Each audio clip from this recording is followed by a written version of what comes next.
전략 포인트 살펴보는 시간입니다. 현물시장의 전략부터 알아보겠습니다. KDB 대우증권 송흥 연구원과 함께하겠습니다. 연구원님 안녕하세요. 네, 안녕하세요. 네, 송우익입니다. 8월의 마지막 날이자 이제 9월을 앞두고 있는 날인데요. 9월 증시에 대해서는 이제 포커스가 9월 바로 금리 인상 미국 쪽으로 많이 좀 맞춰지고 있는 그 상황입니다. 과연 증시는 어떻게 될지 좀 많이 궁금한데요. 시장 전망부터 좀 들려주시죠.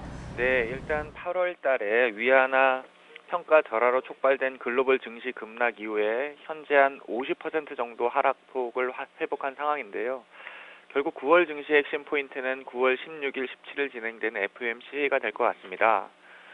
지난 주말에는 근데 이제 잭슨 미팅이 있었는데요. 아시겠습니다만 스탠리 피셔 부의장이 통화 정책이 실물 경기에 영향을 주는 데에는 시차가 있기 때문에 인플레이션이 2%에 도달할 때까지 기다릴 수는 없다. 그래서 앞으로 인플레이션이 더 오를 것으로 믿을 만한 충분한 근거가 있다라고 언급하면서 사실 9월 금리 인상 가능성이 재차 제기되고 있는 상황입니다. 따라서 9월 17일 한국 시간으로는 18일 새벽인데요. FOMC 회의 결과가 나오기 전까지는 금리 정책에 대한 불확실성 때문에 시장은 상승과 하락을 반복하는 흐름이 좀 지속되지 않겠는가 이렇게 좀 판단하고 있습니다. 네, 월간 전망을 하는 데 있어서 정말 9월 17일 그 이후에 어떻게 될지는 그 결과를 보고 좀 결정을 해야 될 것 같은데 그렇다면 월간 투자 전략은 역시 9월 17일 전후로 좀 나눠서 좀 설명을 좀 해주셔야 될 것 같아요. 어떻게 해주시겠습니까? 네, 맞습니다. 일단 이번 금리 정상화가 금융위기 이후에 근 거의 8년, 7년, 8년 만에 처음 이루어지는 거기 때문에 빅 이벤트거든요. 따라서 전 세계 투자자들이 이 FOMC 불확실성이 존재하는 상황에서 시장이 추세적으로 상승하기 좀 어렵다. 결국 보고 판단하는 게 맞을 것 같고요.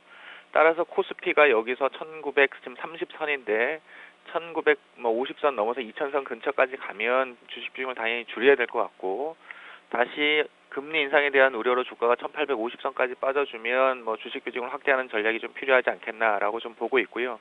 다만 9월 17일 전까지는 변동성이 확대되는 장세가 예상되기 때문에 경기 방어주나 고배당주 등 안정적인 어떤 투자 전략을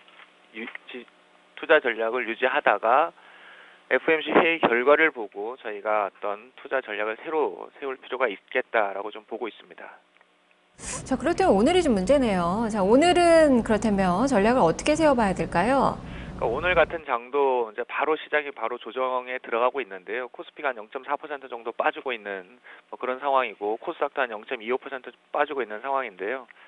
기본적으로는 오늘 같은 경우도 일부 빠른 투자자들이 지난주에 약간 낙폭 이후에 반등이 나왔기 때문에 주식을 좀 줄이고 있는 것 같아요. 그래서 전체적으로는 주식 비중을 조금 전반적으로 소폭 줄이고 성장주는 금리 인상에 대한 우려로 밸류에이션 부각이 되기 때문에 결국 매크로와 무관하게 이익이 안정적으로 증가할 수 있는 아무래도 EQ의 실적이 잘 나왔고 향후에도 매크로와 별로 상관없이 이익이 증가할 수 있는 그런 구조적인 실적 개선주 중심의 어떤 투자 전략이 좀 필요하지 않겠나 이렇게 좀 판단하고 있습니다. 네, 알겠습니다. 말씀 잘 들었습니다. 네, 감사합니다. 네, 9월 FOMC 전까지는 변동성이 커지는 그런 장세를 많이 예상을 해 보셔야 될 것 같네요. 송홍익 연구원과 함께 현물시장의 전략을 알아봤습니다.